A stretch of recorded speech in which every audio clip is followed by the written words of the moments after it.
একদিন মূসা নবী পাহাড়ের পাশ দিয়া যাইতেছে, আল্লাহর সাথে কথা বলবে। হঠাৎ তাকায় দেখে একটা পাথর কান্না করে, নহর জারি করলো।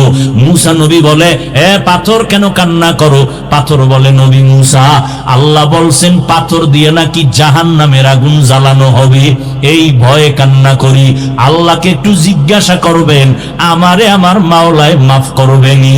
মূসা নবী আল্লাহর কাছে চলে গেলেন, কথা বললেন উপত্যকায় বসিয়া। এরপরে বিদায় হচ্ছেন, আল্লাহ নিজে বলেন, ও মূসা, পাথরের কথা কি তুমি ভুলিয়া গেছো? হ্যাঁ আল্লাহ, ভুলে গেছি। যাও, পাথরের যাওয়ার বেলায় বইলা দিও আমি পাথরের মাফ করে দিয়েছি।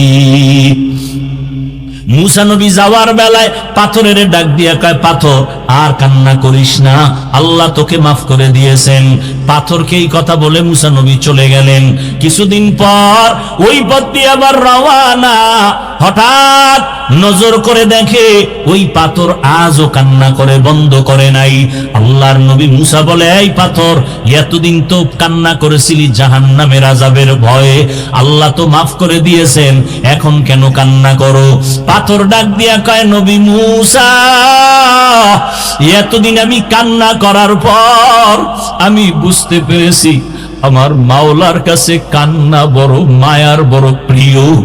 এতদিন আমি কান্না করে বুঝলাম আল্লাহ কান্না পছন্দ করেন, এই জন্য আমি এতদিন কাঁদছি জাহান্নামের ভয়।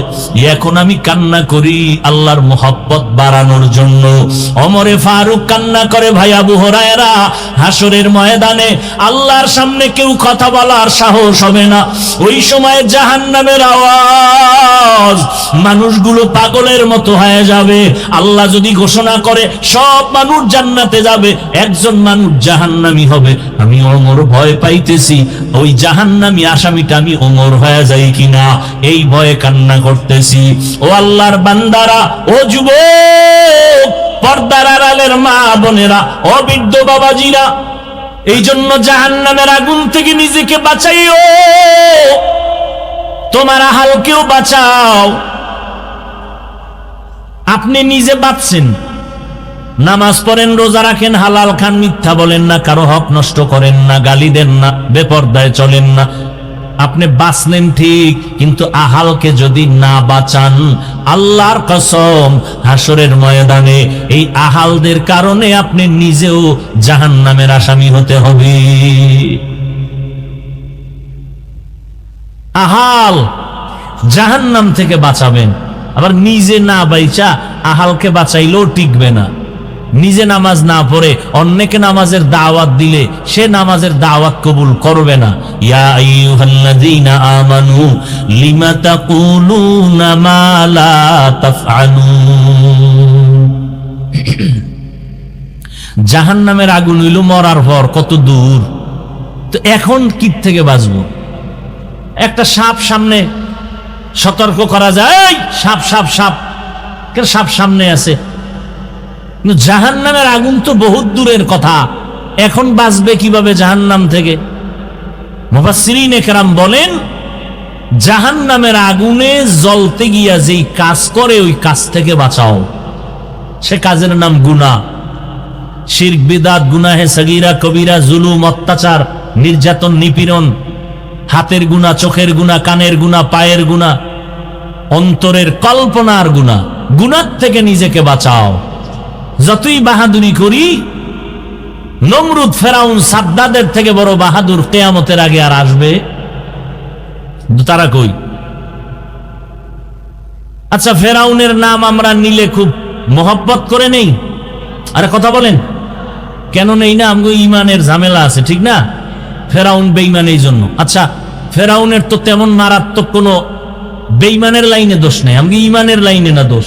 ওই লাইনে তো ফেরাউন পারফেক্ট, পৃথিবীর শ্রেষ্ঠ টাকাওয়ালা। খুব খেয়াল করেন, পরাশক্তি ওই সময়ের, দাড়ি বড় লম্বা, চেহারা ফুটফুটে গোলাপ।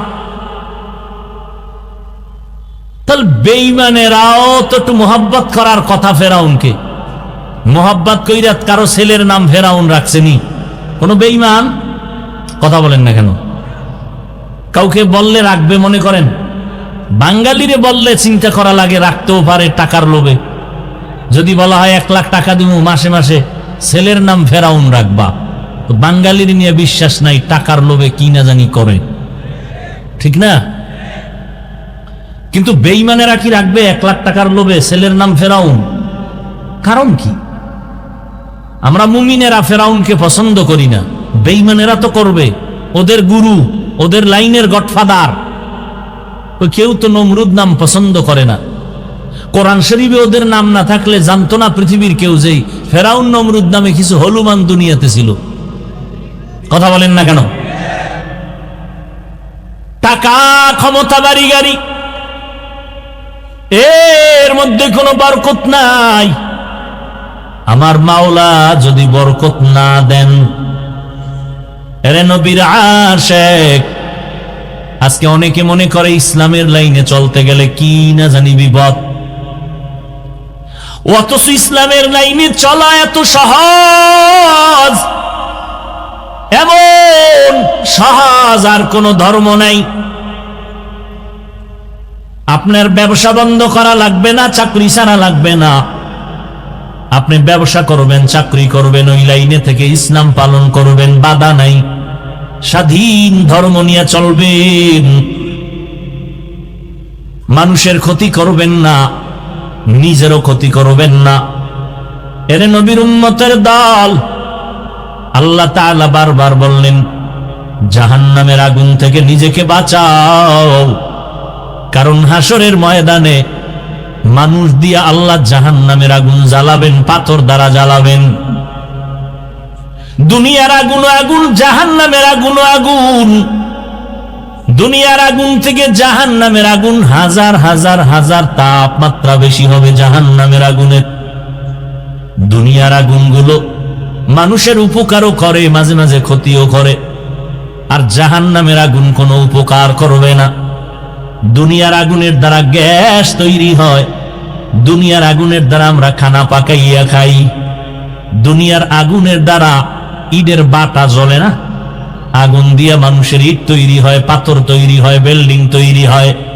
কিন্তু জাহান্নামের আগুন এত ভয়ঙ্কর, দুনিয়ার আগুনগুলো জ্বালানোর জন্য নরম নরম জিনিস লাগে, তেল, খেরকুটা, কেরোসিন। আর জাহান্নামের আগুন এতটাই ভয়ঙ্কর, যেই আগুনটা প্রথম জ্বালানোর জন্য আল্লাহ শক্ত জিনিস ব্যবহার করবেন, পাথর আর মানুষ। এই বান্দা, আল্লাহ বলে নাই তুই জাহান্নামী, তোরে দিয়ে আগুন জ্বালাবো। আমাকেও বলেন নাই, বলছে মানুষ। কোন মানুষ জানা নাই, অন্তরে বড় ভয়, ওই মানুষটা না জানি আমি হয়ে যাই।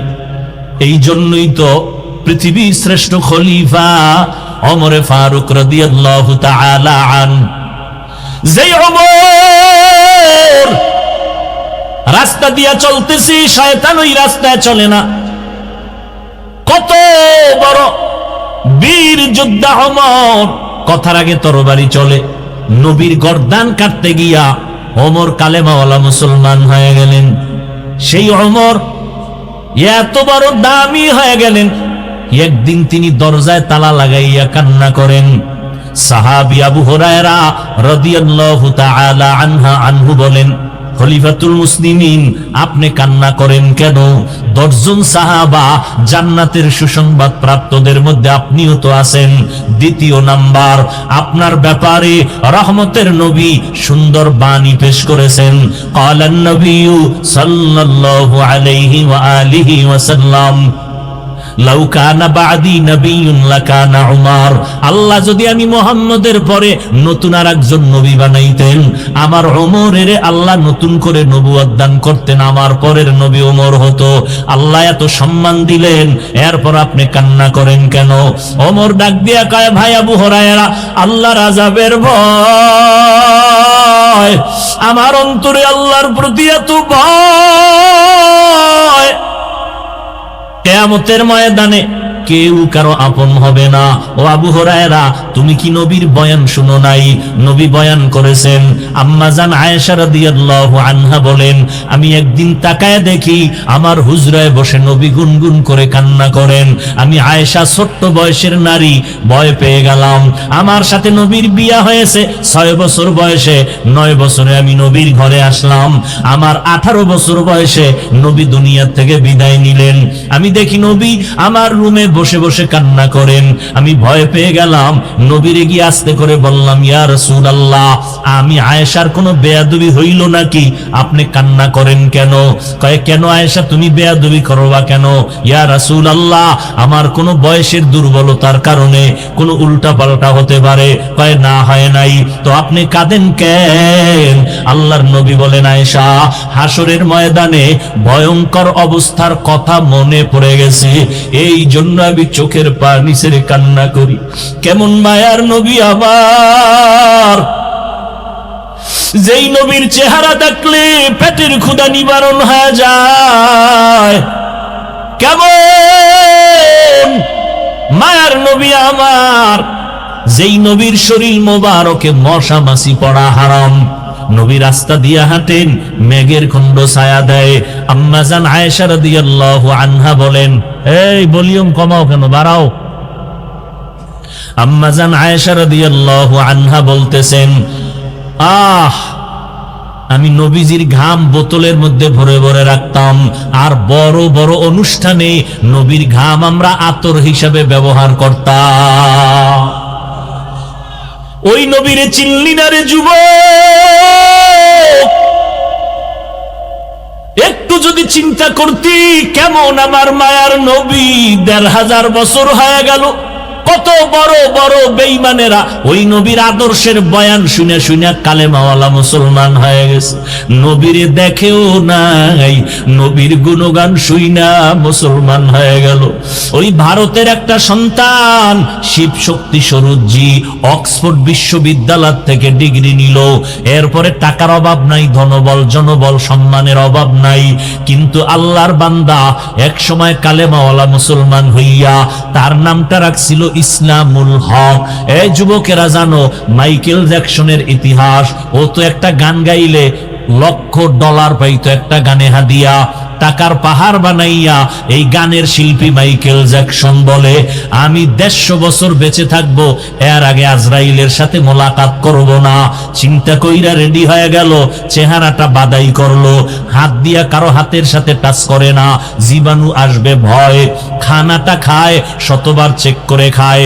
20 জন ডাক্তার অল টাইম তারে পাহারা দেয়, একটু কোনো সমস্যা যেন না হয়। এই মাইকেল 150 বছর বাঁচার প্রতিজ্ঞা নিয়ে রেডি হয়ে চলে। যখন মাইকেলের বয়সটা 50-এর কোঠায় চলে গেল, ডাক্তারেরা একদিন খানা দানার পরে চেক করায় খাওয়াইয়া হালকা একটু ঘুমায়, উইঠা আবার প্রোগ্রাম যায়, গানের মজলিসে চলে যায়। মাইকেল একটু হালকা বিশ্রামে চলে গেল। হঠাৎ ডাক্তারেরা পাহারাদার বসে আছে, একটু তাড়াতাড়ি আবার ওইটা প্রোগ্রামে যাবে। অন্য দিনের মতো আজকে উঠে না। মাইকেল ঘুমায় ঘুমায় ঘুমায়। দীর্ঘ টাইম অপেক্ষা করার পর এক ডাক্তার ওই মাইকেলের উপরে টাচ করলো, বডির উপরে টাচ করে দেখে শরীর পুরা পাথরের মতো শক্ত, বরফের মতো ঠান্ডা।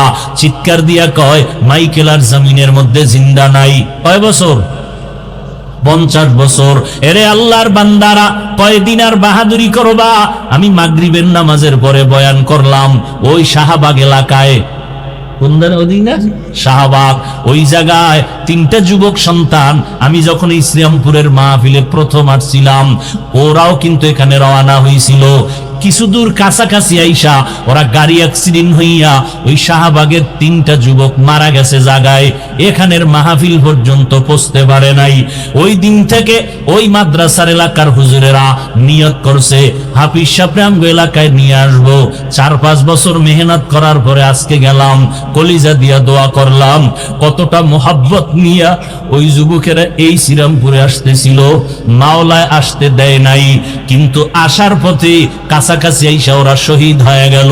আল্লাহর নবী বলেন, ও দুনিয়ার উম্মতের দল, দিন শিখার জন্য যদি ঘর থেকে বের হও, তোমাদের কদমে কদমে নেক লেখা হয়, যতক্ষণ বসে থাকবা নেক লেখা হবে। তওবা করিয়া যদি বিদায় নাও, আমার আল্লাহ তোমাকে জান্নাতি খাতায় নাম লেখাইয়া উঠায় দিবেন। এরে নবীর উম্মতের দল, হযরত ওমর আবু হুরায়রাকে ডাক দিয়া কয়, জানো না হাসরের ময়দানের বয়ান নবী করেছেন কেমন? নবী কান্না করেন আর বলেন, ও আয়েশা, হাসরের ময়দানে তো ভয়ঙ্কর হবে, আমি নবী ভয় কান্না করতেছি। বলে, এত ভয় কেন? আল্লাহর নবী বলেন, ও আয়েশা, হাসরের ময়দানে বিচারালয় হবে একটা, কোর্ট হবে একটা। দুনিয়াতে হাইকোর্ট, সুপ্রিম কোর্ট, জজ কোর্ট, আর আল্লাহর কোর্ট হবে মাত্র একটা। সারা দুনিয়ার মানুষ সেখানে উপস্থিত, নারীও থাকবে, পুরুষও, সব উলঙ্গ, কেউ কারো চেহারার দিকে তাকাইতে পারবে না। আম্মা জান আয়েশা বলেন, নবী, নারী পুরুষ উলঙ্গ দাঁড়াবে, লজ্জা কি লাগবে না? আল্লাহর নবী চোখের পানি ছেড়ে কয়, আয়েশা, হাসরের ময়দানটা যে কত কঠিন,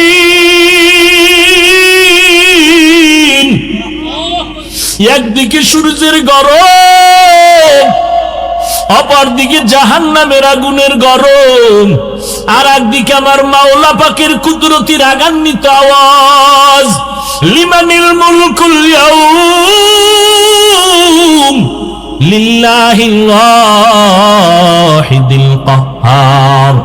আমার মাওলার কুদরতি আওয়াজে হাসরের ময়দানটা থরথর করে কেঁপে উঠবে, মানুষগুলো বেহুশ হয়ে যাবে। ওদিকে জাহান্নামের চিৎকার, ও আল্লাহ, গুনাহগার বেনামাজি গুলো কই, তাড়াতাড়ি আমাকে দাও, আমার পেটে বড় ক্ষুধা, বেনামাজি গুনাহগার গুলো আমার পেটে দিয়া দাও। আল্লাহ বলবে, এ ফেরেশতারা, জাহান্নামের পিছনে ধইরা রাখ, সামনে যদি আসে আমি বিচার করতে পারবো না। 70,000 ফেরেশতারা 70,000 শিকল লাগাইয়া জাহান্নামের গলায় পেঁচাইয়া ধইরা রাখবে, ধইরা রাখতে পারে না। 70,000 শিকল লাগাইয়া এক একটা শিকলের গোড়ায় গোড়ায় 70,000 করে ফেরেশতা টানিয়াও ধরে রাখতে পারে না। এমন একটা অবস্থা হবে হাসরের মাঠ। এরে আল্লাহর বান্দারা, বড় কঠিন হালাত হবে। ওই সময় আমার উম্মতেরা, নবী বলেন, পাগলের মতো দৌড়াবে। ঈসা নবীর কাছে যাবেন, নবী একটু সুপারিশ করবেননি, সূর্যের গরম সইতে পারি না, সূর্যের গরমে মাথার মগজগুলো টাস টাস করিয়া ফাটিয়া যাবে, পায়খানার রাস্তা দিয়া পেটের সব নারী বুড়িগুলো পড়তে থাকবে। মুসা নবী বলবে, আমি পারবো না। ঈসা নবী বলবে, আমি পারবো না। ইব্রাহিম নবী বলবে, আমি পারবো না। সবাই নিজের ব্যস্ত হয়ে যাবে উম্মতের কথা ভুলিয়া, কাঁদবেন আর বলবেন, আল্লাহ আমাকে বাঁচাও। মুসা নবী কাঁদবেন আর বলবেন, আল্লাহ আমারে বাঁচাও। ঈসা নবী কাঁদবেন আর বলবেন, আল্লাহ আমাকে বাঁচাও। উম্মতেরা পাগলের মতো দৌড়াবে। ওদিকে জাহান্নামের ধইরা রাখা যায় না, জাহান্নামের আওয়াজে হাসরের ময়দান কাঁপতে থাকবে। গুনাহগার গুলোকে আল্লাহ দেওয়ার ওয়াদা করেছেন। আল্লাহ পাক রব্বুল আলামিন জাহান্নামকে শিকল লাগানোর অর্ডার দিয়ে দিলেন, কিন্তু ধরে রাখা যায় না। নবী বলেন, এমন এক হালাত, জাহান্নামের ওই আওয়াজ আমার উম্মতের দিকে যখন ধেয়ে আসবে, আমি আর দেরি করব না, আমি সাথে সাথে সেজদায় পড়ে কান্না শুরু করব। ঈসা নবী কাঁদবেন, আমাকে বাঁচাও। মুসা নবী কাঁদবেন, আমাকে বাঁচাও। ইব্রাহিম নবী কাঁদবেন, আমাকে বাঁচাও। মুহাম্মদ আমার মাওলার কাছে সেজদায় পড়ে কাঁদবো, একবারও বলবো না আমাকে বাঁচাও। আমি আল্লাহকে বলবো, আল্লাহ আমার উম্মতের বাঁচাও, আমার একটা উম্মত যেন জাহান্নামে না যায়।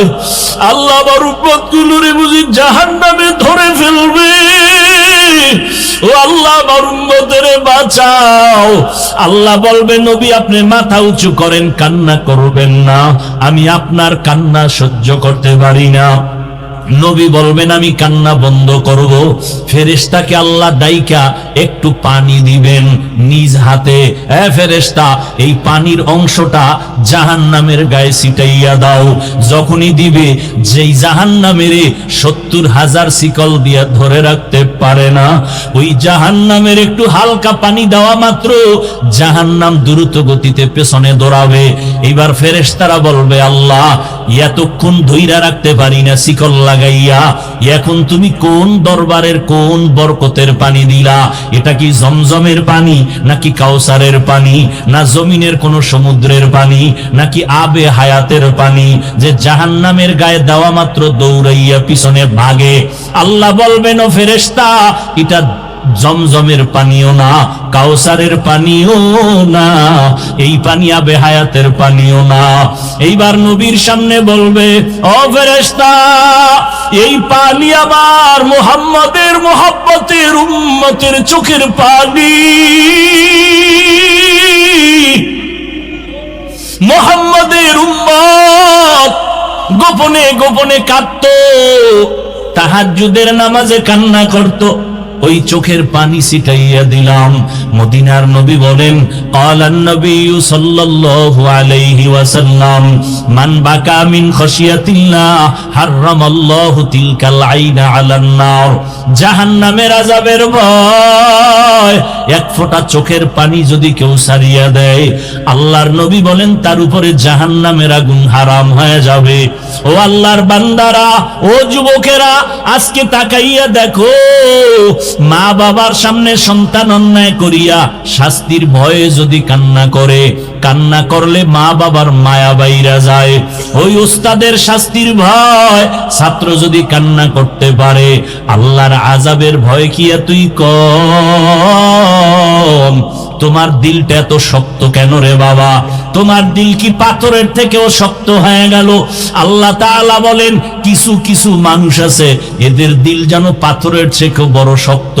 সুম্মা কাসাত কুলুবুকুম মিন বাদি যালিকা ফাহিয়া কাল হিজারা আও আশাদ্দু কাসওয়া ওয়া ইন্না মিনাল হিজারাতি লামা ইয়াতাফাজ্জারু মিনহুল আনহার ওয়া ইন্না মিনহা লামা ইয়াহবিতু মিনহা লামা ইয়াশাক্কাকু ফায়াখরুজু মিনহুল মা ওয়া ইন্না মিনহা লামা ইয়াহবিতু মিন খাশিয়াতিল্লাহ ওয়া মাল্লাহু বিগাফিলিন আম্মা তা'মালুন। ও সিলেটের মানুষ, তোমরা পাহাড়ের দিকে তাকাইয়া দেখো, আল্লাহর আযাবের ভয়ে কিছু কিছু পাথর আছে পানির নহর জারি করিয়া দিছে, এরা পানি দেয় না। আল্লাহর কোরআনের আয়াত কয় এরা কান্না করে করে নহর প্রবাহিত করেছে। আল্লাহর আযাবের ভয় এমন কিছু পাথর আছে টপকাইয়া টপকাইয়া টপকাইয়া পানি পড়ে, ওরা আল্লাহর ভয়ে কান্না করে, কোরআনের আয়াত। আবার কিছু পাথর আছে আল্লাহর ভয়ে কান্না না করলেও লাফায়, যেই পাথর দর্জনে দরিয়াও উঠানো যায় না, ওই পাথরটা দেখবা আজকে এক জায়গায় কালকে আর এক জায়গায়, পাহাড়ের চূড়ায় ছিল এখন নিচে, আবার অন্য সাইডে। এরা পাথরগুলো মাওলার ভয়ে লাফালাফি করে চিৎকার দেয়, কিন্তু চিৎকারের আওয়াজ আমরা শুনতে পারি না। আজকে তুমি প্রশ্ন করো কোরআনের বয়ানে বৈশা আল্লাহ ওয়ালাদের বয়ানে মানুষ কেন চিৎকার দেয়? ওরে জাহান্নামের আযাবের বয়ান যদি খেয়াল কইরা কেউ করে আর শুনে, ও তো কলিজা ফাইটা চিৎকার দিয়া মরিয়া যাওয়ার কথা। একটা পাথর যদি লাফায় কান্না করে, মানুষ কেন কান্না করবে না? ও মানুষ, ওই পাথর থেকেও কি তোমার অন্তর শক্ত? আল্লাহর আযাবের ভয়ে যদি পাথর কাঁদে, তোমার গুনার কারণে কি একটা ফোঁটা চোখের পানি আসবে না? অন্যায় করিয়া যদি মা বাবার কাছে সন্তান কান্না করে, মা বাবার মায়া বাড়ে, দোয়া করিয়া মাফ করিয়া দেয়। ওস্তাদের সামনে ছাত্র কান্না করলে মায়া বাড়ে। যদি বান্দা ওই মা বাবা আর ছাত্র ওস্তাদের থেকে আল্লাহর মায়া কি কম? যদি তুমি কান্না করো, আমার মাওলার মোহাব্বত কেন বাড়বে না? একদিন মূসা নবী পাহাড়ের পাশ দিয়া যাইতেছে, আল্লাহর সাথে কথা বলবে, হঠাৎ তাকায়া দেখে একটা পাথর কান্না করে, নহর জারি করলো। মূসা নবী বলে, পাথর কেন কান্না করো? পাথর বলে, নবী মূসা, আল্লাহ বলছেন পাথর দিয়ে নাকি জাহান্নামের আগুন জ্বালানো হবে।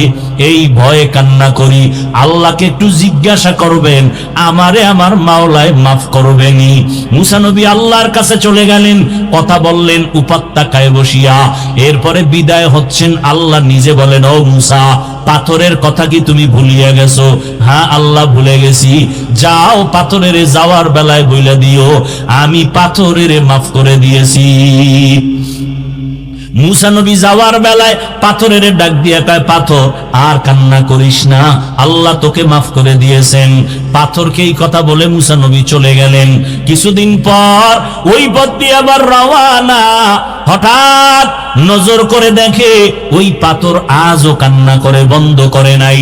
আল্লাহর নবী মুসা বলে, এই পাথর, এতদিন তো কান্না করেছিলি জাহান্নামের আযাবের ভয়ে, আল্লাহ তো মাফ করে দিয়েছেন, এখন কেন কান্না করো? পাথর ডাক দিয়া কয়, নবী মুসা, এতদিন আমি কান্না করার পর আমি বুঝতে পেরেছি আমার মাওলার কাছে কান্না বড় মায়ার, বড় প্রিয়। এতদিন আমি কান্না করে বুঝলাম আল্লাহ কান্না পছন্দ করেন, এই জন্য আমি এতদিন কাঁদছি জাহান্নামের ভয়। এখন আমি কান্না করি আল্লাহর মোহাব্বত বাড়ানোর জন্য। ওমরে ফারুক কান্না করে, ভাই আবু হুরায়রা, হাসরের ময়দানে আল্লাহর সামনে কেউ কথা বলার সাহস হবে না। ওই সময় জাহান্নামের আওয়াজ, মানুষগুলো পাগলের মতো হয়ে যাবে। আল্লাহ যদি ঘোষণা করে সব মানুষ জান্নাতে যাবে, একজন মানুষ জাহান্নামী হবে, আমি ওমর ভয় পাইতেছি ওই জাহান্নামী আসামিটা আমি ওমর হয়ে যাই কিনা, এই ভয়ে কান্না করতেছি। ও আল্লাহর বান্দারা, ও যুবক, পর্দার আড়ালের মা বোনেরা, ও বৃদ্ধ বাবাজিরা, আমি এতক্ষণ আপনাদেরকে যে কথাগুলো শুনাইলাম, আমি কিন্তু একবারও বলি নাই আমার মতো পাঁচকুল্লি টুপি সবাই মাথায় দাও, না হয় গুনাহ হবে। একবারও বলি নাই, বলবো না। আমি কওমি মাদ্রাসায় পড়েছি, একবারও বলি নাই কওমিতে না পড়লে তুমি জাহান্নামী, বলি নাই, বলবো না। আমি তাবলিগের লাইনের সন্তান, একবারও কিন্তু আমার কলিজার একটা যুবকেরও বলি নাই তাবলিগ যদি না করো জাহান্নামে যাইবা।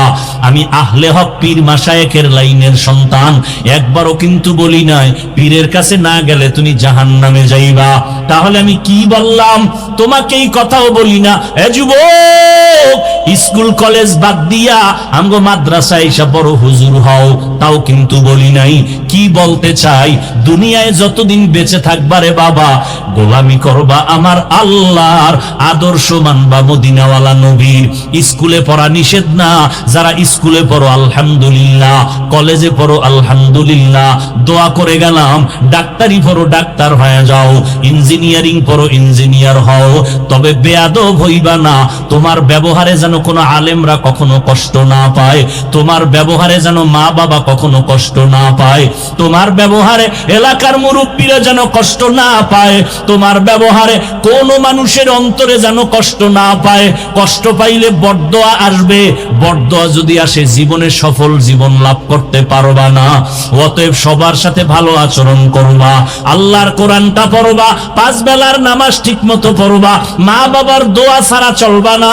মা বাবার দোয়া ছাড়া আমিও চেয়ারে বসতে পারি নাই, মা বাবার দোয়া ছাড়া তুমিও পরীক্ষায় পাশ করো নাই। ওই মা বাবার দোয়া নিও, আলেম ওলামা পাইলে দোয়া চাইও, পরামর্শ নিয়ে চলিও রে বাবা। তোমার মতো যুবক জীবনে মাদ্রাসায় পড়ে নাই, স্কুল কলেজে পড়িয়া 5 ওয়াক্ত নামাজি আছে না নাই? তুমি কেন পারবা না? এখন থেকে তৈরি হয়ে যাও, আল্লাহর ভয় অন্তরে জমা করো, স্কুলে পড়ো, কলেজে পড়ো, মনেরে বুঝাও, ও মন, আমার মতো যুবক স্কুল কলেজে পড়িয়াও যদি নামাজ পড়ে আমি কেন পারবো না? আমার মতো যুবক যদি র্যাব, আর্মি, পুলিশ, বিডিআর এর চাকরি করে নামাজ পড়ে আমি কেন পারবো না? আজকে থেকে তৈরি হয়ে যাও, আর নামাজ ছাড়বা না, বেপরদায় চলবা না, দাড়ি কাটবা না, মা বাবারে কষ্ট দিবা না, ওলামায়ে কেরামের বিরোধিতা করে গুনাহগার হবা না, দেশের বিরুদ্ধে, জাতির বিরুদ্ধে ষড়যন্ত্রে লিপ্ত হবা না। যেখানেই থাকো নবীর তরিকা সুন্নাত অনুযায়ী চলবা, জবানকে কন্ট্রোল করবা, হাত আর চোখ কন্ট্রোল করবা, অন্তরের কল্পনার গুনাহ থেকে নিজেকে হেফাজত করবা। তবে এটাও সত্য কথা, সবার নসিবে তওবা নসিব হবে না। কেউ তওবার নিয়ত করে বসবে, তওবা করিয়েই যাবে। কারণ আবু জাহাল নবীরে 13টা বছর দেখলো বয়ান শুনলো, কালেমা পড়লো না। আর ওমরের মতো বান্দা নবীর গর্দান কাটতে আসিয়া মুসলমান হয়ে গেল। এই জমিনে কিছু মানুষ ওই আবু জাহালের মতো শক্ত অন্তরওয়ালা, এরা হাজারো বয়ান শুনবে, চোখে পানি আসবে না, মোনাজাতে কান্না করবে না, তওবার নিয়ত করবে না, ময়দানের বাইরে যাইয়া বিভিন্ন মন্তব্য করে আরো গুনার পাল্লা ভারী করবে। আর একদল বান্দা ওমরের মেজাজওয়ালা, গুনাহ নিয়ে ঢুকবে, হঠাৎ করে গুনার কথা স্মরণ যখন হয়ে যাবে একা একা বয়া বয়া কান্না করবে আর বলবে, ও দয়ার মালিক, মনে হয় যেন এই মাঠের মধ্যে আমার মতো গুনাহগার কেউ নাই। আমার গুনার কারণে আমার হাত না পাক, আমার চোখ না পাক, আমার জিহ্বা না পাক, আমার অন্তর না পাক। আমি কত মানুষের কষ্ট দিলাম কথার দ্বারা, কত কষ্ট দিলাম মাকে, কত কষ্ট দিলাম বাবাকে, কত কষ্ট দিলাম কত বন্ধুকে, কত মুরব্বীকে। ও আল্লাহ, বুঝতে পেরেছি, আজকে থেকে নিয়ত করে ফেললাম, মরিয়া গেলে যাব, আর নামাজ ছাড়বো না, আর দাড়ি কাটবো না, বেপরদায় চলবো না, মা বাবার সাথে বেয়াদবি করবো না, উলামায়ে কেরামের বরদোয়া নিব না, সহি তরিকায় নবীর মোহাব্বত নিয়ে 5 বেলার নামাজ পড়ব। আল্লাহর মোহাব্বত নিয়ে যখন বান্দা তওবার নিয়ত করবে, দিলটা নরম হবে, চোখে পানি আসা শুরু হয়ে যাবে। যাদের দিল শক্ত এদের চোখে পানি আসে না। ও আল্লাহর বান্দারা, তওবা করার যদি কারো অন্তর তৈরি হয়ে যায়, মুনাফিকি না থাকে, খাঁটি তওবার নিয়ত যাদের অন্তরে আছে, আজকে থেকেই নবীর তরিকা মেনে চলবা। জবান আর চোখ আর হাতের দ্বারা গুনাহ করবা না, নামাজ ছাড়বা না। আজকে থেকেই যাদের পাক্কা নিয়ত হয়ে গেল, তাদেরকে বলবো খাঁটি তওবার নিয়তে দুটো হাত আমার আল্লাহকে দেখাইয়া দেই। আয় আল্লাহ, হাতগুলো কবুল করে নেন। ইন্না ইদ্দাতাশ শুহুরি ইনদাল্লাহি 12 শাহরান ফি কিতাবিল্লাহ ইয়াওমা খালাকাস সামাওয়াতি ওয়াল আরদ মিনহা 4 হুরুম যালিকাদ দীনুল কাইয়্যিম। আল্লাহ বলেন, গণনার আকারে বছরে মাস হবে 12টা। কতটা হবে? কিয়ামত পর্যন্ত কোন বছর 11 মাসেও হবে না, 13 মাসেও হবে না। কত মাসে হবে? 12 মাসে বছর হবে। সিদ্ধান্ত কার? আল্লাহর, স্থায়ী সিদ্ধান্ত। আর এই 12 মাসের মধ্যে আবার আল্লাহ পাক 4 মাসকে আলাদা মর্যাদা দিয়েছেন অন্য মাসের তুলনায়। কয় মাস? আল্লাহ বলেন, এই সিদ্ধান্ত আমি করেছি কবে? আসমান জমিন সৃষ্টি করছি যেদিন, ওদিন এই সিদ্ধান্ত করে লাউহে মাহফুজে লেখা হয়ে গেছে। ওই যে 4 মাস বড় দামি শ্রেষ্ঠ, এর মধ্যে 1 মাস রজব, আর হলো হজের মাস, হজের আগের মাস, হজের পরের মাস। এই 4 মাস, জিকাদা, জুলহিজ্জা, মুহররম। নবীজি রজব আসলেই আমল শুরু করে দিতেন এবং উম্মতকে দোয়া পড়তে বলতেন, আল্লাহুম্মা বারিক লানা ফি রাজাবা ওয়া শাবান ওয়া বাল্লিগনা রমাজান। আয় আল্লাহ, রজব ও শাবানে আমাদেরকে বরকত দান করেন, হায়াত বাড়ায়া রমাজান পর্যন্ত পৌঁছায় দেন। আমরা অনেকে জানি, অথচ আমল করি না, পড়ি না। আবার সামনে আসতেছে শবে বরাত। আমাদের বাংলাদেশে নিয়েও কিলোকাল বিভিন্ন মতানৈক্য। শাবানের 14তম রাত, তারিখের দিবাগত রাত, 14 তারিখ আরবি শাবানের দিন গিয়া রাত হলো 15 তারিখের রাত। নিসফে মিন শাবান, এই রাতে আল্লাহর রসুলের হাদিস, কুমু লাইলাহা ওয়া সুমু ইয়াউমাহা, রাতে তোমরা দণ্ডায়মান থেকে আল্লাহর ইবাদত করো, পরের দিনে রোজা রাখো, নফল রোজা। বিস্তারিত আলোচনা করার সুযোগ নাই, তবে এতটুকু মনে রাখবেন, শবে বরাত বা আমরা যে নিসফে মিন শাবানের আমল করি, এটা হক। এই আমলটা কি ভাই? করা ফরজ না, করলে ওখানে কোনো গুনাহ নেই। সারা রাত ইবাদত করবেন, পরের দিন রোজা রাখবেন, এটা হক। বরং এটাকে নিয়ে যারা মানুষকে বিভ্রান্ত করে তারা বাতিল। তারা কি? বাতিল। হ্যাঁ, শবে বরাতের নামে যদি কেউ সারা রাত ইবাদত বাদ দিয়া গুনাহ করে, গল্প গুজবে রাত কাটায়, তো সেটা তো সবার কাছেই অপরাধ।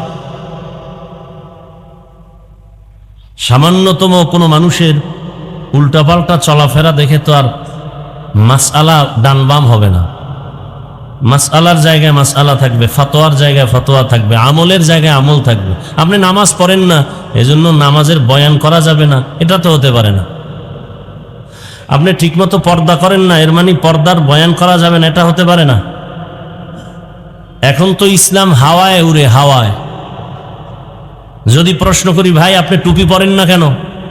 বলে টুপির মধ্যেই কি ইসলাম? ভাই আপনি দাড়ি রাখেন না কেন? বলে দাড়ির মধ্যেই কি ইসলাম? ভাই আপনি পর্দা করেন না কেন? বলে পর্দার মধ্যেই কি ইসলাম? মদিনার পোশাক পরেন না কেন? বলে পোশাকের মধ্যেই কি ইসলাম? কি বুঝলাম?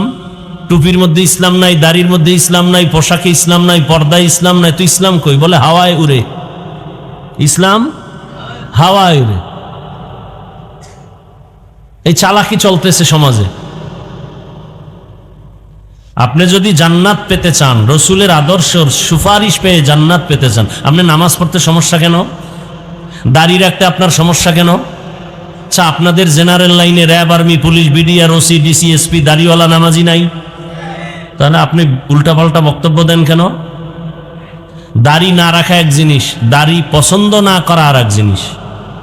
কেউ যদি দাড়ি না রাখেন, তাকে গালি দেওয়া যাবে না, কারণ তার অন্তরের হালাত বুঝতে হবে। যদি বলে হুজুর দাড়ি রাখতে পারি না, দোয়া করেন চেষ্টা করব, তাহলে সে দাড়ি না রাখার পরেও সে মুমিন। আর যদি বলে দাড়ি না রাখলে অসুবিধা কি, বেঈমান। কথা বুঝাইতে পারছি? নামাজ পড়ে না, দোয়া করেন পড়ব, মুমিন। আর যদি বলে নামাজ না পড়লেও দিল পরিষ্কার, নামাজের প্রয়োজন নাই, বেঈমান। কথা বুঝতেছেন তো? তাহলে নামাজ না পড়া আর পছন্দ না করা এক না। কোরআনের মধ্যে ইসলামের রাষ্ট্রনীতি আছে না নাই? আপনি ইসলামের রাজনীতি করেন না, কোনো দ্বন্দ্ব নাই। যদি বলেন পছন্দ করি না, তবে ঈমান। অনেক নামাজ পড়ে না, দাড়ি রাখে না, আমরা গালি দেই না, বুকে লাগাই, হাসি মুখে সালাম দেই, কথা বলি। যদি অবস্থা তার এমন হয় যে সে নামাজ পছন্দ করে না, তার সাথে আর সালামও নাই, কালামও নাই, সে বেঈমান।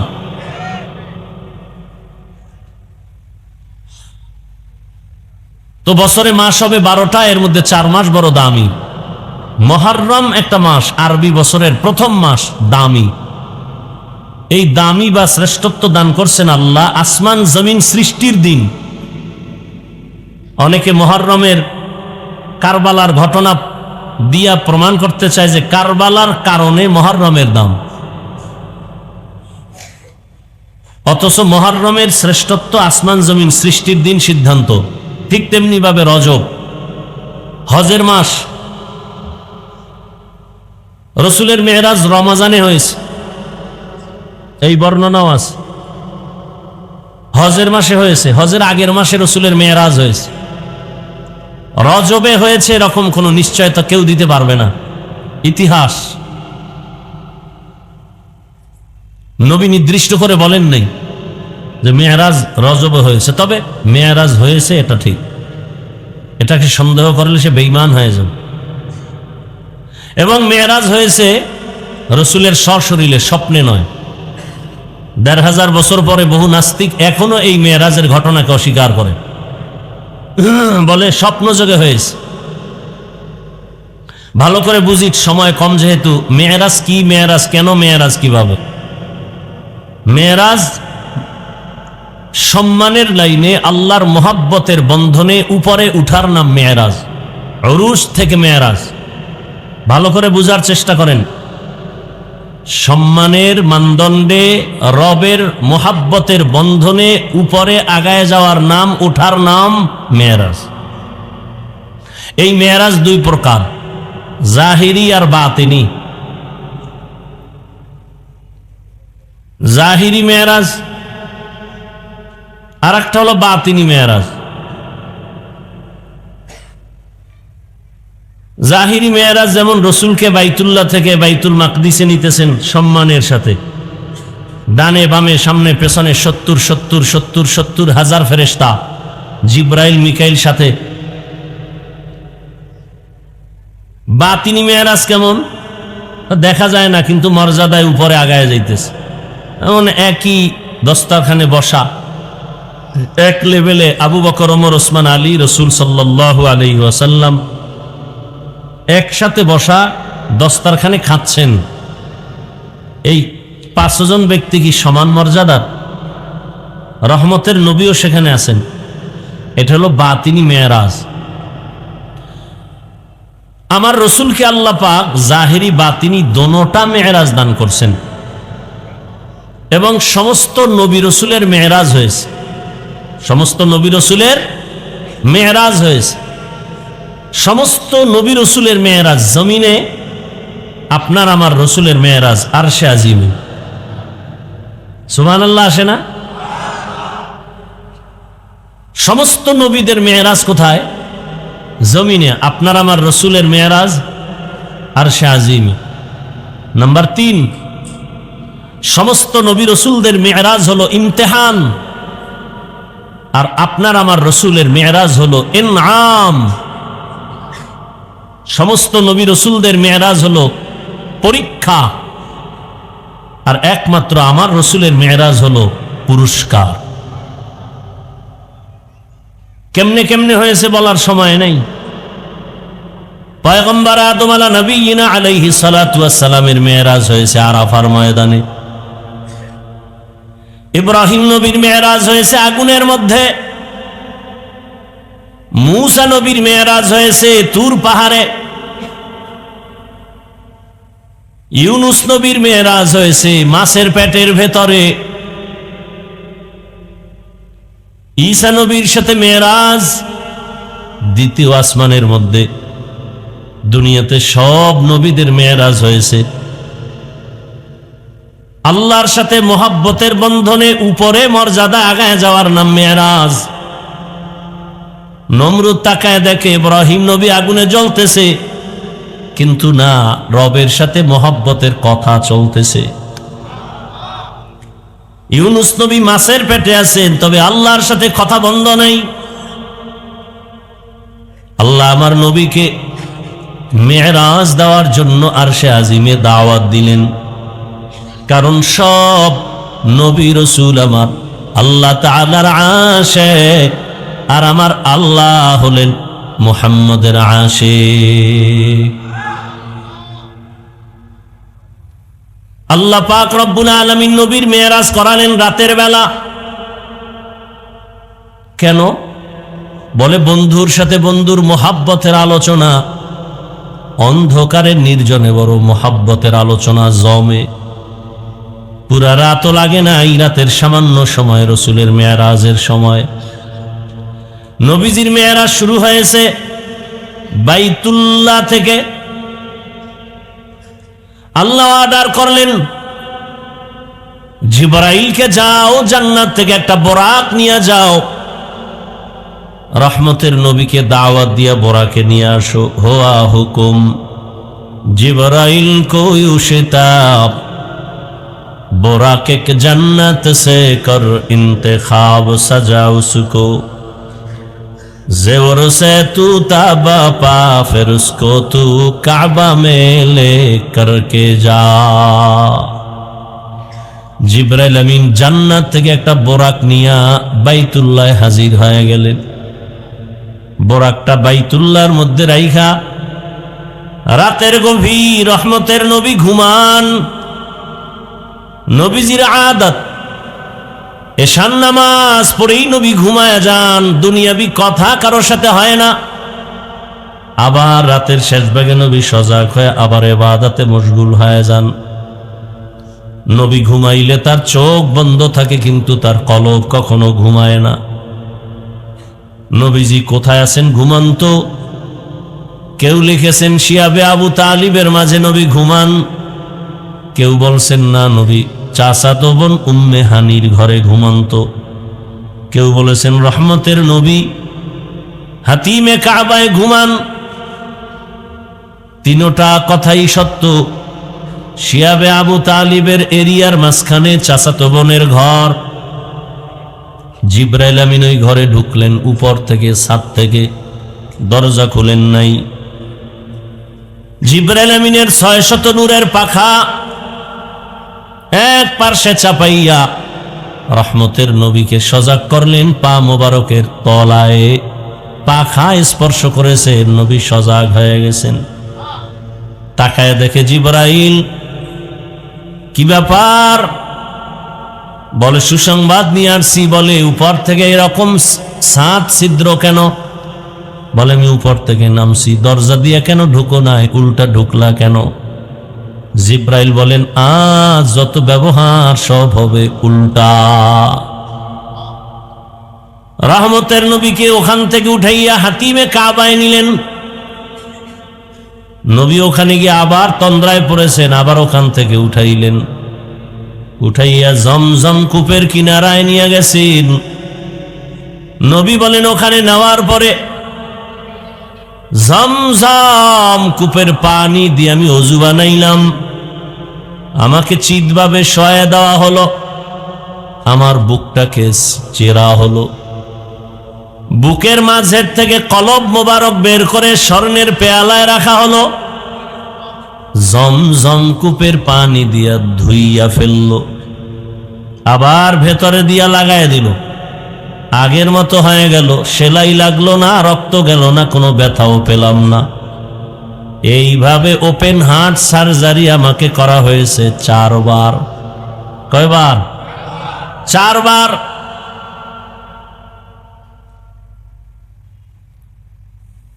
ভেতর থেকে কলব বের করছে, আবার লাগায় দিছে। কোনো সেরাফারা অস্ত্র লাগে নাই, সেলাই লাগে নাই, ব্যথাও পাই নাই, রক্তপাত হয় নাই। জমজমের পানি দিয়ে ওযু বানায়া 2 রাকাত নামাজ আদায় করলাম। সফর করার সুন্নত তরিকার নিয়ম শিখায় দিলেন, বান্দা তুমি সফরে যাইবা, ওযু বানায় 2 রাকাত নামাজ আদায় করে নিরাপদের জন্য দোয়া করো। আর আমরা নামাজ বাদ দিয়া সুন্নাত আদায় করি, ফেসবুকে স্ট্যাটাস দেই, নিরাপদ সফরের জন্য দোয়া চাই। আছে না নাই? আল্লাহ হেদায়েত দান করো। আল্লাহ যে এদের উপরে খুশি না, এটাই তার প্রমাণ। ভালো মানুষ অল টাইম এই রাস্তায় থাকে না। ওযু করে নামাজ পড়বে, দোয়া করবে, এর বিকল্প যা করবে এটা সুন্নতের খেলাফ। রসুলের আদর্শ এগুলো না। নবীজি বলেন, জমজমের পানি কেমন যেন আমার কাছে মনে হয় কাউসারের পানি থেকেও দাম। সাহাবায়ে কেরাম একদিন প্রশ্ন করলেন, ইয়া রাসূলুল্লাহ, জমজমের পানির যে কূপ, এখান থেকে তো crore crore million trillion billion পানি লিটার হাজি সাবরা নেয়, কমেও না বাড়েও না, এ পানির তলা কই? নবীজি বললেন, জমজম কূপের পানির নিচ সম্পর্ক কাউসারের সাথে। এজন্য জমজম কূপের পানি দাঁড়ায় পান করো,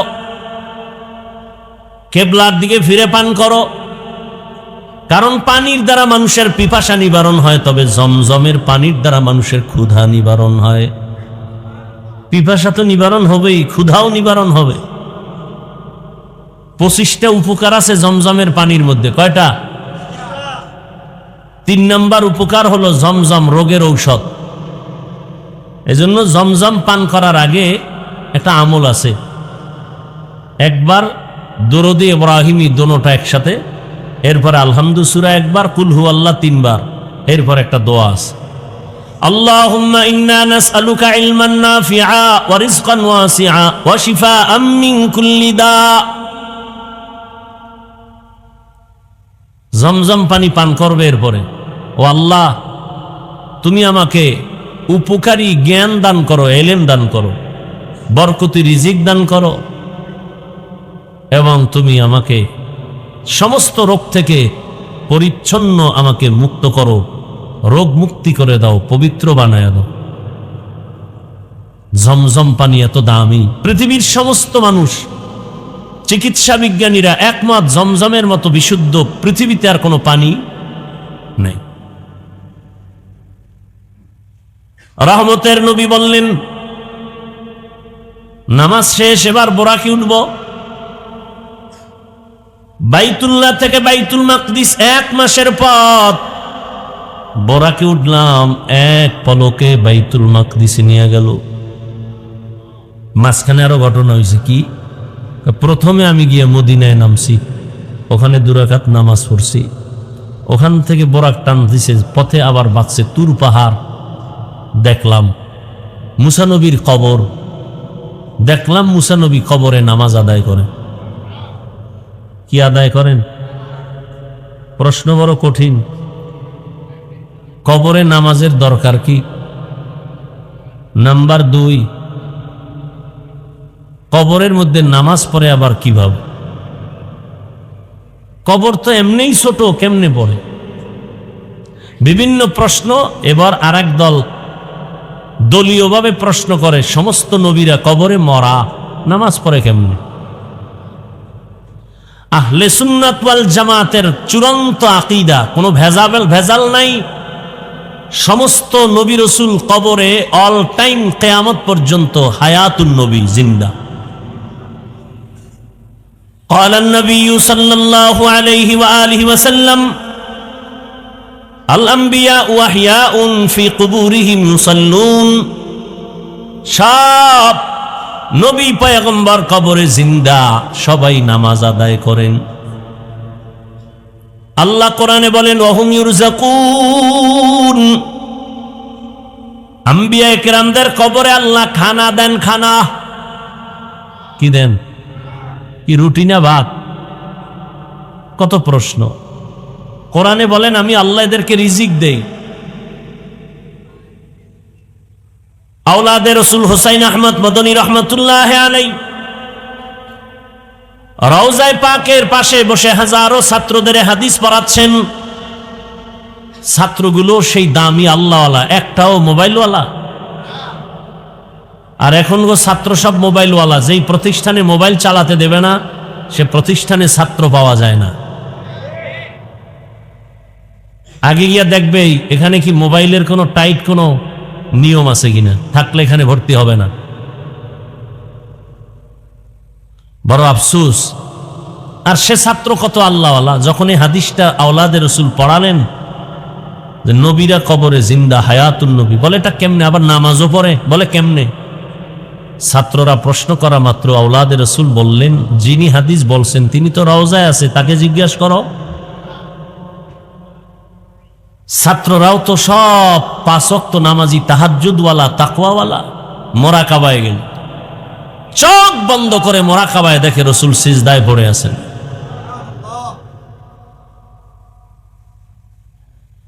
কেমন আওলাদে রসুল? মদনী রহমতুল্লাহ আলাইহি। এইটা বন্ধ করতে বলছি না?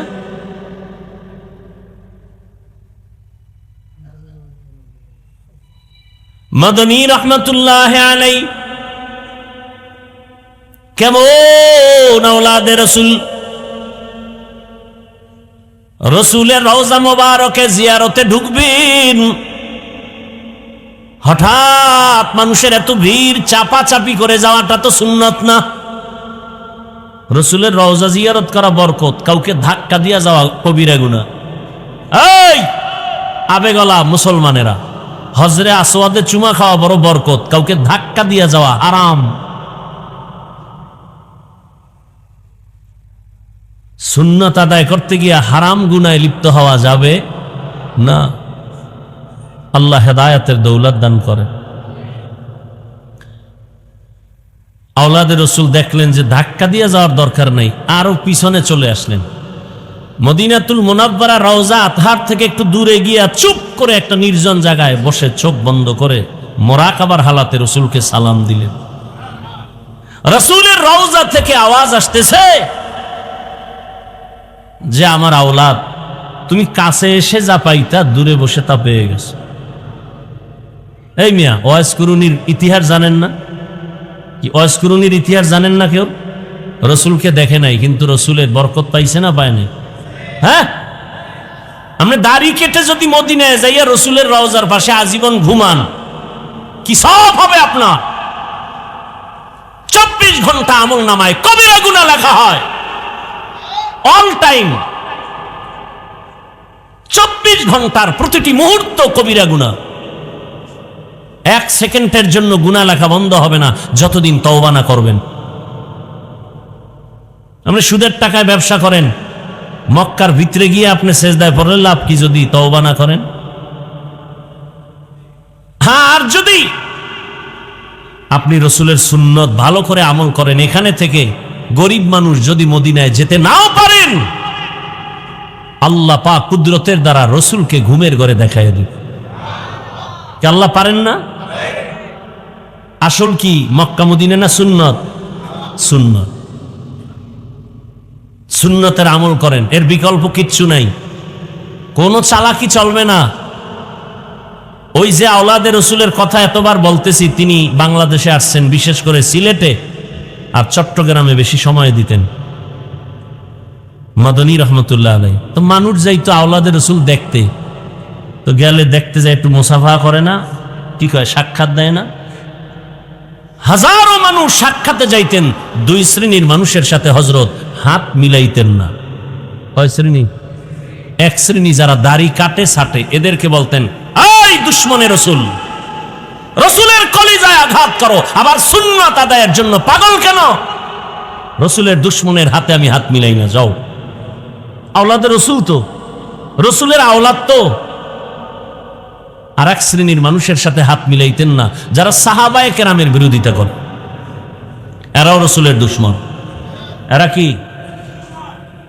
সাহাবায়ে কেরামের বিরুদ্ধে যারা ইশারা ইঙ্গিতে অন্তরে কোনো ধারণা রাখবে খারাপ, বলবে খারাপ, এরা সম্পূর্ণ বাতেল, ভণ্ড।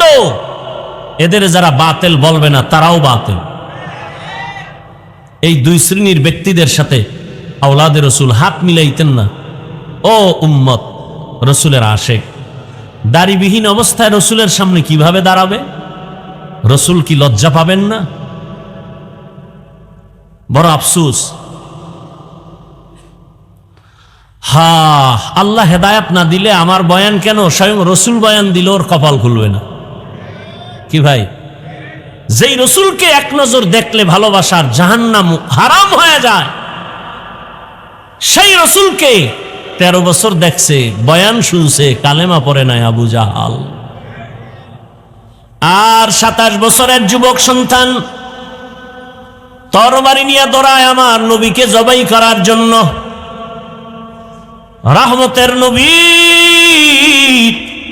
চেহারা মোবারক দেখা মাত্র তরবারি ফেলে ক্ষমা চায়ার বলে, রহমতের নবী বেয়াদবি ক্ষমা করে আমাকে মুসলমান বানায় দেন।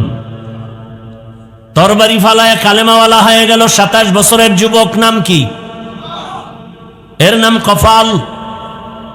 কপাল যদি নষ্ট হয়, রসুলের বয়ানও কপালে কালেমা আসে না।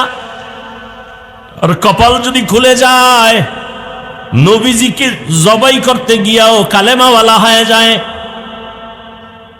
কপাল যদি খুলে, এক কথায় বান্দার হেদায়েতের দরজা খুলবে। আর কপাল খারাপ হলে হাজারো বয়ান শুনবে, এক বয়ানও তার সিনার মধ্যে ঢুকবে না। বলবে হুজুরেরা তো এরমই কয়। বয়ানের ফলাফল কি? হুজুরেরা তো এমনই কয়। বাদ দাও, হুজুরদের বয়ান হুজুরদা করবে, আমাদের চলা আমরা চলব। আমি তো প্রায় মাহফিলে ইদানিং বলি, আমাদের ওলামায়ে কেরাম যদি মাঠে ময়দানে কথা না বলতেন, সোনার বাংলাদেশটা বেশ্যাখানা হয়ে যেত বহু আগে। দেখেন না,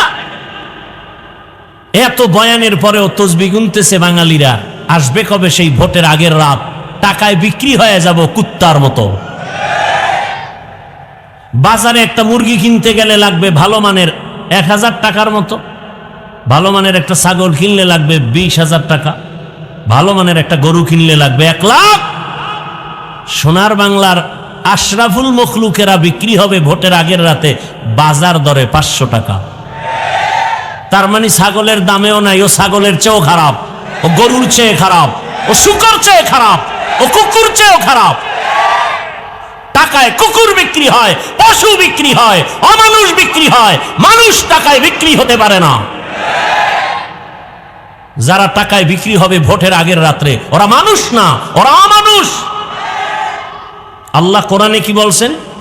ওয়ালাকাদ যারানা লিজাহান্নামা কাসীরাম মিনাল জিন্নি ওয়াল ইনস লাহুম কুলুবুন লা ইয়াফকাহুনা বিহা ওয়া লাহুম আ'য়ুনুন লা ইউবসিরুনা বিহা ওয়া লাহুম আযানুন লা ইয়াসমাউনা বিহা উলাইকা কাল আনআমি বাল হুম আযাল্ল উলাইকা হুমুল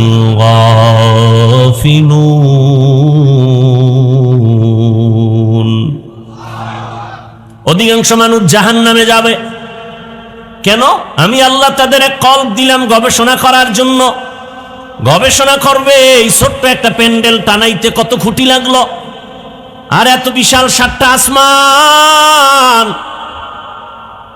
এত সুন্দরভাবে টানায় রাখলেন, একটা খুঁটিও নাই, উপর থেকে রশির কোনো টানাও নাই। কে করছেন? যারা মানুষ তারা গবেষণা করে মালিকের কাছে মাথা নত করবে যে না, এই মালিকের সাথে বেঈমানি করা যাবে না। মালিকের দেয়া সূর্যের আলো, আল্লাহর দেয়া চাঁদের আলো, আল্লাহর দেয়া বাতাস ভোগ করি, আল্লাহর দেয়া পানি, আল্লাহর দেয়া জমিনের ফসল খাই, গাছের ফল খাই, আল্লাহর দেয়া নদীর মাছ খাই, সব আমার আল্লাহর দেওয়া। খাইয়া কেমনে আমি আবার মানুষের গোলাম হয়ে যাই? আপনারা বলেন তো, মসজিদ থেকে দামি কোনো জায়গা আছে কিনা?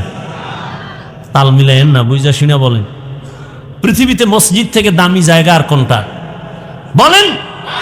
নাই। সেই মসজিদ এত দামি যে একটা বিড়িখোর বিড়ি নিয়ে গেল, মসজিদের কাছে গিয়ে বিড়ি ফালায় দেয়।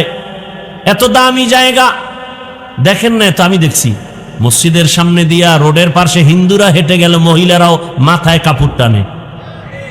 আমি দেখছি। এমন দামি জায়গার দায়িত্বে কেন সুদখোর আসলো বলো?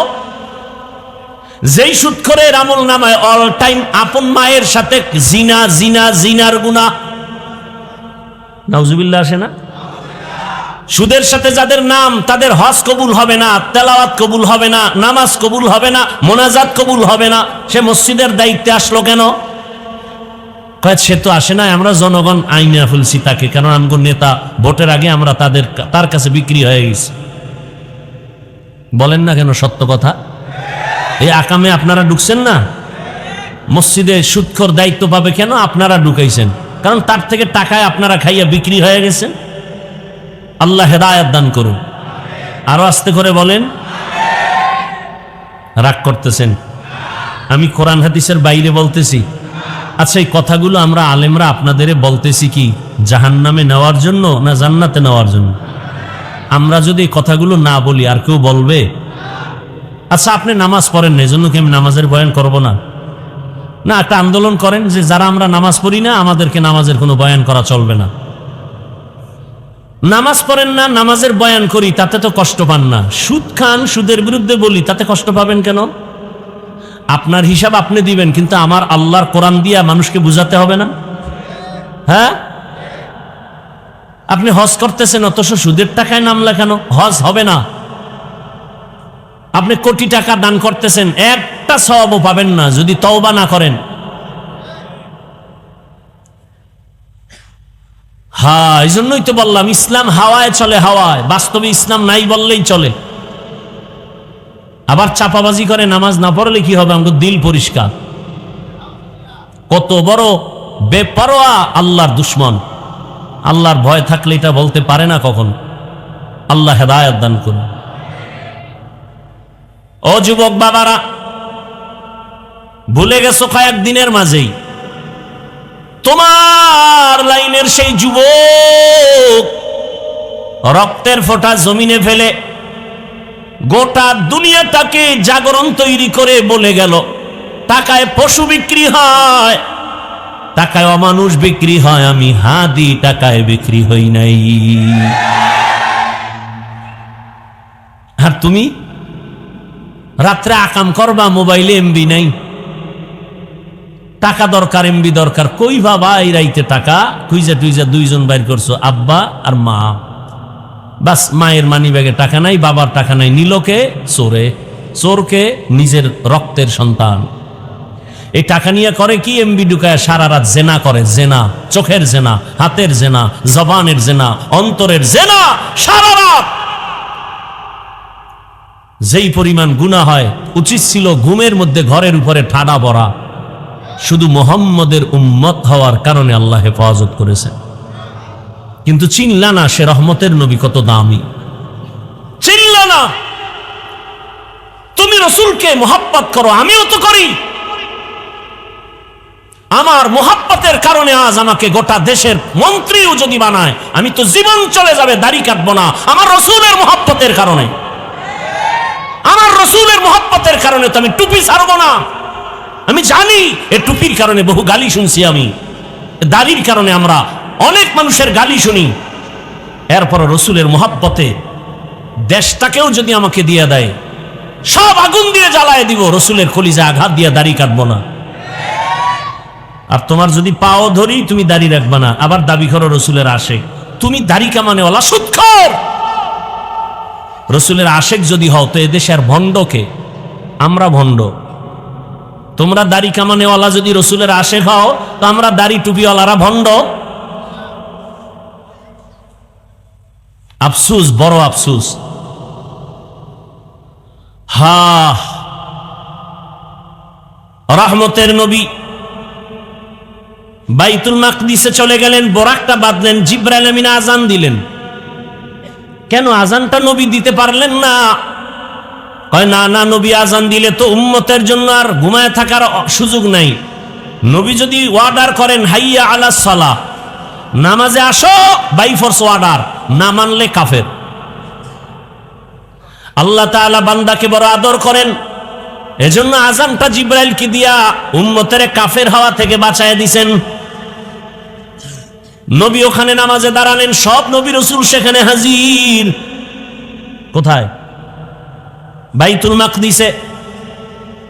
এখন কেউ প্রশ্ন করবে, হাফিজ ভাই মজার একটা পয়েন্ট পাইছি, সব নবী রাসূল বাইতুল মাকদিসে যদি হাজির হতে পারেন, তাহলে আমগো তিতাসে মদিনার নবী কেন আসতে পারেন না?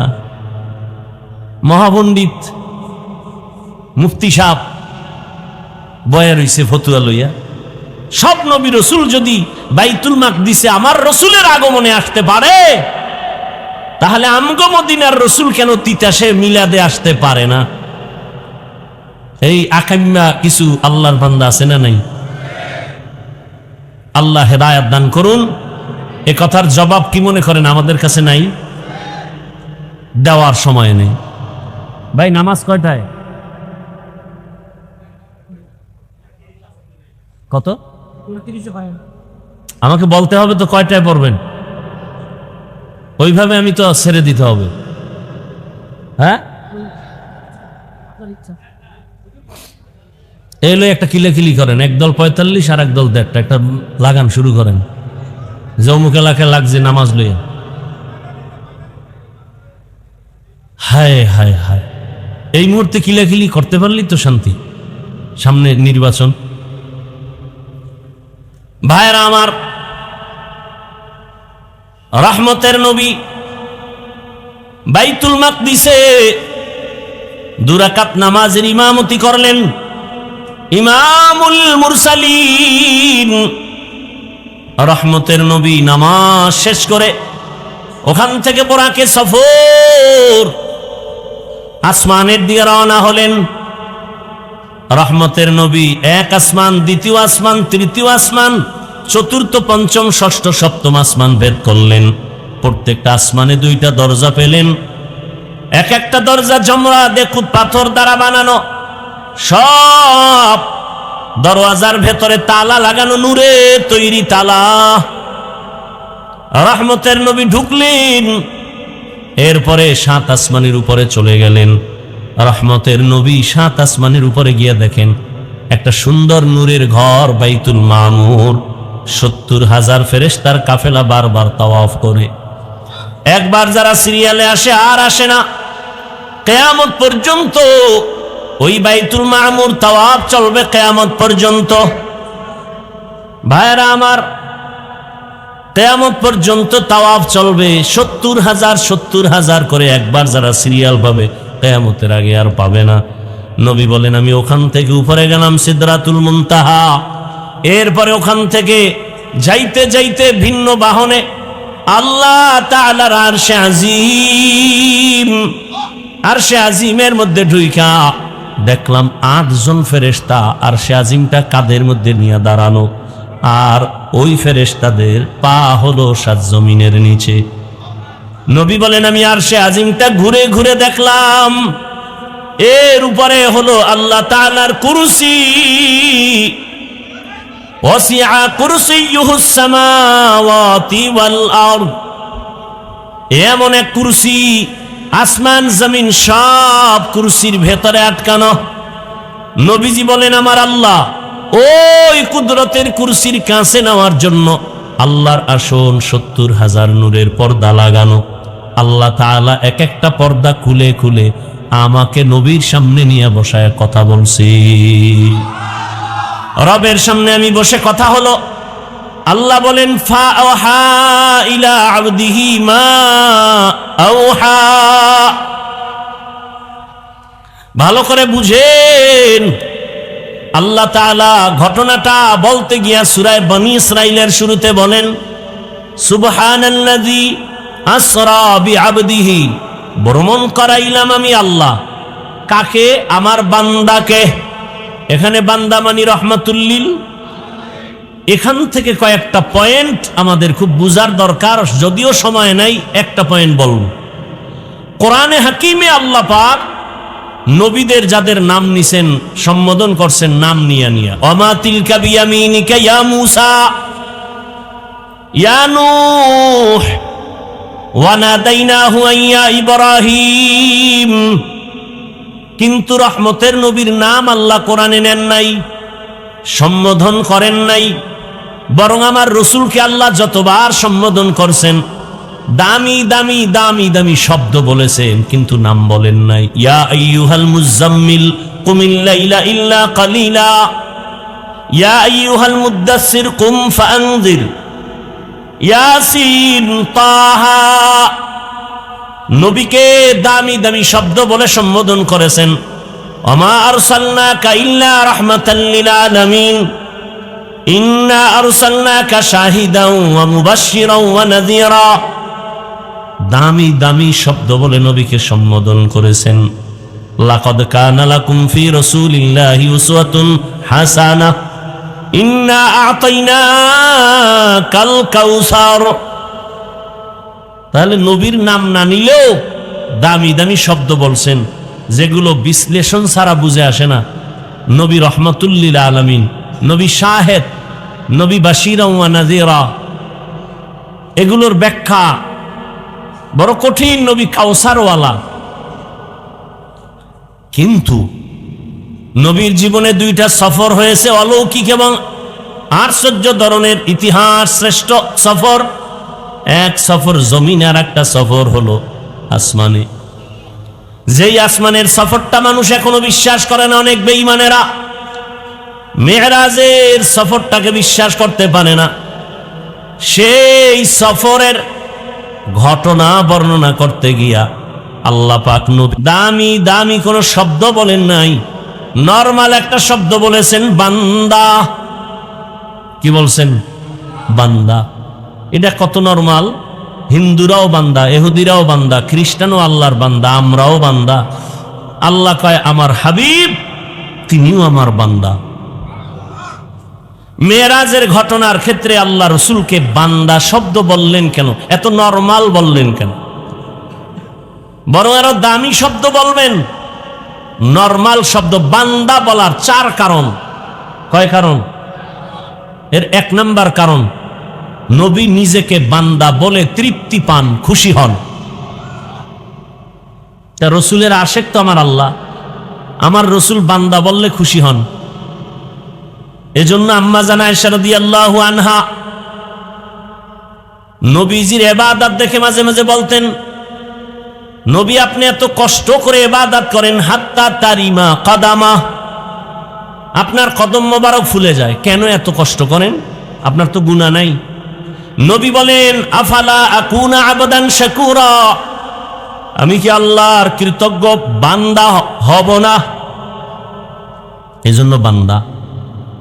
শুধু কি তাই, অনেকে বলে বান্দা তো দুনিয়ায়, আর সে আজিমি কি বান্দা? একটু আগে আয়াতটা পড়ছি না, নবী বলেন ফাআওহা ইলা আবদিহি মা আওহা, আল্লাহ বান্দার উপরে ওহী নাজিল করলেন যা করার ছিল। আরো মজার কথা, নবীজিকে আল্লাহ পাক বললেন আপনি আমার বাড়ি আসছেন, কি নিয়ে আসছেন? হাদিয়া। সবাই আপনারা জানেন, নবী বলেন আত্তাহিয়াতু লিল্লাহ ওয়াস সালাওয়াতু ওয়াত তাইয়্যিবাত। নবীকে আল্লাহ কয় তা আমিও কিছু হাদিয়া দেই। আসসালামু আলাইকা আইয়ুহান নাবিয়্যু ওয়া রাহমাতুল্লাহি ওয়া বারাকাতুহু। নবী কয় তা আমি একা নিব না, আপনার দেওয়াটা উম্মত সহ নেই। আসসালামু আলাইনা ওয়া আলা ইবাদিল্লাহিস সালিহিন। এবার আল্লাহ কয় এই ফেরেশতারা কারবার দেখছো? কাহা দেখতেছি। তা সাক্ষী দাও, আমার রাসূল আমার সামনে। ফেরেশতারা সাক্ষী দেয়, আশহাদু আল্লা ইলাহা ইল্লাল্লাহু ওয়া আশহাদু আন্না মুহাম্মাদান। ফেরেশতারা মুহাম্মাদান কয়ে চুপ হয়ে গেছে, কি বলবে? রাসূলুহু। আল্লাহ কয় না, রহমতের নবীকে রাসূলুহু দিয়েছি আমি, আর রাসূল আমাকে দিতে চান বান্দা। আমি তো রাসূলকে রাসূল দিছি আমার পক্ষ থেকে, কিন্তু না, এটা আমারটা পরে নাও। রাসূল যেহেতু বান্দা বললে খুশি হয়, বান্দা আগে নাও, রাসূল পরে, বান্দা আগে। ফেরেশতারা পরে কি বলল? আবদুহু ওয়া রাসূলুহু। আমার মুহাম্মদ প্রথমে বান্দা, এরপরে রাসূল। আরো মজার কথা, হাসরের ময়দানে এই পুরা জমিনটা হবে হাসরের মাঠ, বাইতুল মাকদিস হবে আল্লাহর আদালত বিচারালয়। সেদিন আল্লাহর প্রিয় বান্দাদের আল্লাহ ডাকবেন, সূর্যের গরম লাগাইও না, তোমরা আরশে আজিমের নিচে গিয়া ছায়ায় আশ্রয় নাও। ইয়া আইয়াতুহান নাফসুল মুতমাইন্নাহ ইরজিই ইলা রাব্বিকি রাদিয়াতাম মারদিয়াহ ফাদখুলি ফি ইবাদি ওয়াদখুলি জান্নাতি। আল্লাহ নফসে মুতমাইন্না যারা, গুনাহমুক্ত যারা, এগো ডাকবেন, আসো জান্নাত পরে, আগে আমার বান্দাদের কাফেলায় ঢুকো, আগে আমার প্রিয় বান্দাদের কাফেলায় ঢুকো। ফাদখুলি ফি ইবাদি, আমার বান্দা, আমার আহলুল্লাহ, আমার আহাল যারা, কোরআনওয়ালা, রাসূলের আদর্শওয়ালা, গুনাহমুক্ত যারা, আল্লাহর খাস ওলি, এদের কাফেলায় ঢুকো। এরপরে রহমতের নবী তোমাদের নিয়ে জান্নাতে গিয়া তালা খুলবেন। আগে আমার বান্দাদের কাফেলায় ঢুকো, তারপরে জান্নাতে যাও। তাহলে আগে জান্নাত না বান্দা? রাসূলকে বান্দা বলছেন আমার আল্লাহ চার কারণে। কয় কারণে? এক কারণ বললাম, আর একটা কারণ সামান্য ইঙ্গিত দিয়ে গেলাম, সেটা হলো বান্দার সাথে আল্লাহর সম্পর্কের নাম ইবাদত। আল্লাহর সাথে আমাদের সম্পর্কের নাম কি? ইবাদত। ইবাদত যারা করে তারা আবেদ বা আবদ, বান্দা। যার ইবাদত করে তিনি হলেন মাবুদ। তাহলে আসল সম্পর্ক আল্লাহর সাথে আমাদের ইবাদতের দ্বারা। যারা ইবাদত করি আমরা বান্দা, যার ইবাদত করি তিনি মাবুদ। আর পৃথিবীতে একমাত্র শ্রেষ্ঠ ইবাদত করনেওয়ালা আমার রাসূল। আমার রাসূল সারা রাত নামাজে কাটাইতেন, পা ফুলে যেত। ইশরাক, আওয়াবিন, তাহাজ্জুদ কোনোটা বাদ নাই। এজন্য আমার রাসূলকে আল্লাহ বান্দা বলেছেন। আরো দুইটা কারণ আছে। তো যাই হোক, মেরাজ থেকে আল্লাহর রাসূল হাদিয়া নিয়ে আসছেন। উল্লেখযোগ্য হাদিয়া হলো 5 ওয়াক্ত নামাজ। নবীজি বলেন বাইনাল আবদি ওয়া বাইনাল কুফরি তারকুস সালাহ। মুমিন আর বেঈমানের ব্যবধান হলো নামাজ। বেঈমানেরা নামাজ পড়ে না, মুমিনেরা নামাজ ছাড়ে না। বলেন তো ফরজ নামাজ কত ওয়াক্ত? 5 ওয়াক্ত। সপ্তাহে একদিন। কয়দিন পড়েন না কেন? কপাল এমন পড়া পড়ছে যে জুমায় আইসা ও পুরা নামাজ পড়ে না, কপাল পুড়ছে তো। সালাম ফিরাইলে দৌড়। পৃথিবীর কোন মুফতি বলতে পারবে, আর দাঁড়ান সামনে আনেন তো, যে জুমার দিন ইমামের সাথে 2 রাকাত পড়লে আর নামাজ লাগে না? একজন মুফতি দেখান তো। হ্যাঁ, কিছু আউলা জাউলা ফতুয়া শুনছি যে জুমার দিন আগের সুন্নত লাগে না, এটাও একটা বিভ্রান্তকর ফতোয়া। কিন্তু সালামের পরে গিয়া 4 রাকাত সুন্নত লাগবে না বলে পৃথিবীতে একজন আলেমের কথা বলেনি। আপনারা সালাম ফিরাইলেই দৌড় দেন কেন? আজরাইলে টানে না শয়তানে টানে? সিনেমা হলে যাবেন, পাগল হয়ে গেছেন না? অধিকাংশ মুসল্লিরা জুমার নামাজের পরে বিশেষ করে শহর এলাকায় সিনেমা হলে যায়। কই যায়? শুনতে একটু খারাপ লাগে, আসল সিনেমা হল না, মিনি সিনেমা হল, বিবাহের অনুষ্ঠান। কথা কয় না? সিনেমা হলে যা হয় আপনাদের দেশের বিয়ার অনুষ্ঠানে কম হয়? ভিডিও নাচ গান হয় না হয় না? সিনেমা হলের বাকি কি? হ্যাঁ, ওই আমি উত্তরা গুলশানে জুমা পড়াই, সব মাতাওয়ালা, বলছি খবরদার ভুলেও আমাকে সিনেমা হলে দাওয়াত দিবেন না, দাওয়াত দিলে পরের জুমা থেকে আমি বিদায়। এখন আপনারা পারবেন না, কারণ চাকরি শেষ। কারণ শিয়ালের হাতে মুরগি দেওয়া তো, শিয়ালের হাতে মুরগি দিলে যা হয়, মাদ্রাসা মসজিদের চাবি সুদখোর বেনামাজির হাতে দিলে তাই হয়। আল্লাহ হেদায়েত দান করুন, আল্লাহ হেদায়েত দান করুন। শিয়ালের হাতে মুরগি দেওয়া যাবে? জিবরাইল আমিন দিছে না আপনারা দিছেন? কালকে বয়ান করছি ঢাকায়, ওই কথাটা বলে এখন শেষ করি। আমাকে বয়ান যারা পুরাপুরি নিয়ত করছেন যে অন্তত নির্বাচনের আগ মুহূর্তে মানা যাবে না, মানে ভোটের আগের রাত্রে ওই টাকার পায়খানা খেতেই হবে, তাদের কাছে আমার একটা বিনয়ী অনুরোধ, খাইলে বেশি খাইয়েন। খাবেনই যেহেতু, জাহান্নামে যাবেনই যেহেতু, তবে জনমের মতো খাবেন, তবে ওই টাকাওয়ালা 2 নাম্বারওয়ালাদের ভোট দিবেন না। পারবেন? 1 নাম্বার মানুষকে ভোট দিবেন, 2 নাম্বার মানুষকে ভোট দিবেন না। ঠিক আছে তো ইনশাআল্লাহ?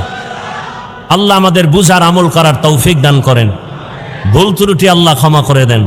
সুবহানাল্লাহি ওয়া বিহামদিহি, সুবহানাকাল্লাহুম্মা ওয়া বিহামদিকা, আশহাদু আল্লা ইলাহা ইল্লা আনতা আস্তাগফিরুকা ওয়া আতুবু ইলাইক।